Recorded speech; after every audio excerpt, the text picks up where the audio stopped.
துதிக்கிறோம் அப்படின்னு. அல்லேலூயா. இயேசு கிறிஸ்து ஆமென் இந்த பூமியில ஆமென் வந்த புதுசுல ஆமென் ஒருபோதும் ஒரு பாடல்களை பாடி கர்த்தருடைய நாமத்தை மகிமைப்படுத்தல. ஆமென் எல்லாரையும் கூட்டமா உட்கார வச்சு ஆமென் கைத்தட்டி பாட்டு பாடுங்கன்னு சொல்ல அவர் ஆமென் கர்த்தருடைய வசனத்தை அவர் தெளிவாய் போதித்தார். நீ எப்படி வாழணும் நான் விரியன் பாம்பு குட்டிகளே என்றார். அல்லேலூயா, அல்லேலூயா. ஆமென் முட்டாள்களே என்று சொல்லி திட்டினார். அவன் காரணம் என்னவென்று சொன்னால் அங்கிருந்து ஜனங்கள் அனைவரும் அப்படித்தான் இருந்தார்கள். அவன் பரலோக ராஜ்யத்தை குறித்ததான ஒரு அறிவுங்கிறது அவர்களுக்கு இல்லை. இன்றைக்கும் அவன் பரலோக ராஜ்யத்தை குறித்ததான அவன் தெளிவுகள் இருக்கிற ஒழிய அதுக்கு எப்படி போறங்கிற வழிகள் யாருக்கும் தெரியறதில்லை. இன்னைக்கு பரலோக ராஜ்யத்துக்கு போகணும்னு சொன்னா அவன் தசமபாகமோ அல்லது வெள்ளை உடைகளோ அல்லது சரியான நேரத்தில் சபைக்கு வருவதோ அல்லது சபையில அவன் இருப்பதோ அல்ல, கர்த்தருடைய வார்த்தையின்படி நடப்பதால் மாத்திரமே அவன் பரலோக ராஜ்யத்துக்குள்ள போக முடியும். அல்லேலூயா. தாவீது சொல்றார், இரவும் பகலும் நான் கர்த்தருடைய வேதத்தில் தியானமா இருக்கிறேன். 12 மணி வரைக்கும் நம்ம என்ன பண்ணுவோம்? இப்பெல்லாம் 12 மணி வரைக்கும் என்ன பண்றாங்க? ஸ்மார்ட் போன் வந்துருச்சு. 12, 1 மணி, 2, 3. அல்லேலூயா. காலையில எந்திரிச்ச உடனே சில பேர்லாம் பார்த்தா 4 மணிக்கே ஸ்டேட்டஸ் போட்டு வச்சிருக்காங்க.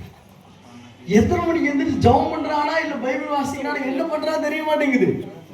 அவன் அந்நேரத்துக்கே அவன் செல்போன் யூஸ் பண்ணிக்கிறான். அவன் அந்நேரத்துக்கே அவன் எல்லாவற்றிலும் அவனை முதல் சாமத்தில் தேவனை தேடுறது இல்லை, ராஜ்சாமங்கள்ல தேவனை தேடுறது இல்லை. தாவீது சொல்றது, என் படுக்கையில நம்மை நினைத்து கொண்டே இருக்கிறான் ஆண்டவரே. நம்முடைய நினைப்பெல்லாம் என்ன இருக்கும்? நாளைக்கு வேற ஒரே ஆராதனைன்னு சொல்லி இருக்கிறாங்க, எத்தனை மணிக்கு போய் எத்தனை மணிக்கு முடிப்பாங்க தெரியல, திருவிருந்து வேற இருக்குது, பிரைஸ் முடிப்பாங்க, கணக்கு வழக்குன்னு சொல்லி எப்ப முடிப்பாங்கன்னு தெரியலங்க. அவன் ஸ்தோத்திரம் ஒரு குழப்பங்களோட வருகிற ஒழிய அவன் தேவனோடு கூட பேசுவார் அவருடைய வார்த்தை மூலமாங்கிற எண்ணமே இருக்கிறது இல்லை. அல்லேலூயா. நீங்கள் சபைக்கு வருவது எதுக்குன்னா ஆமென் தேவனுடைய வார்த்தையை கேட்பதற்குங்கிறத மறந்துடாதீங்க. அல்லேலூயா, அல்லேலூயா. கர்த்தர் நம்மோடு கூட பேசி நம்முடைய குறைவுகளை நிறைவாய் மாற்றுகிறதுக்கு தான் இங்க வர்றோம். ஆமென் நம்முடைய ஆமென் பெருமைகளையோ ஆமென் நம்ம நல்லா பாடுவோங்கிறதையோ ஆமென் நல்ல உடைகளை உடுத்திட்டு வர்றதை காண்பிப்பதற்காக அல்ல, அல்லது மற்றவர்கள் எப்படி வருகிறார் என்பதை பார்ப்பதற்காக அல்ல, மாறாக ஆமென் கர்த்தருடைய வார்த்தை என்னோடு கூட என்ன பேசுகிறது என்பதை கேட்பதற்கு வர வேண்டும். அல்லேலூயா, அல்லேலூயா. எத்தனை பேருக்குள்ள கர்த்தருடைய வார்த்தை கேட்கறது ரொம்ப ஆர்வமா இருக்கணும்.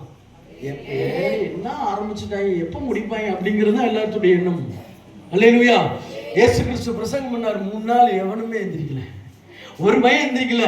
அவன் அத்தனை பேர் உட்கார்ந்து இருந்தாங்க மலையில, ஃபேன் இல்லைங்க, கரண்ட் இல்லைங்க அப்படின்னு எந்திரிச்சு போறக்கு எஸ்கேப் ஆகிறது இருக்கும். அல்லேலூயா. இன்னைக்கு நான் சொல்லுகிறேன், கர்த்தருடைய வார்த்தையை நீங்க கேட்கலன்னா உங்களுடைய ஜெபங்கள் எப்படி இருக்குமோமா? எப்படி இருக்குன்னு சொல்றேன். கர்த்தருடைய வேதத்தை கேளாதபடி தன் செவியை விலக்குறவனுடைய ஜெபம் அருவருப்பானது. நீங்கள்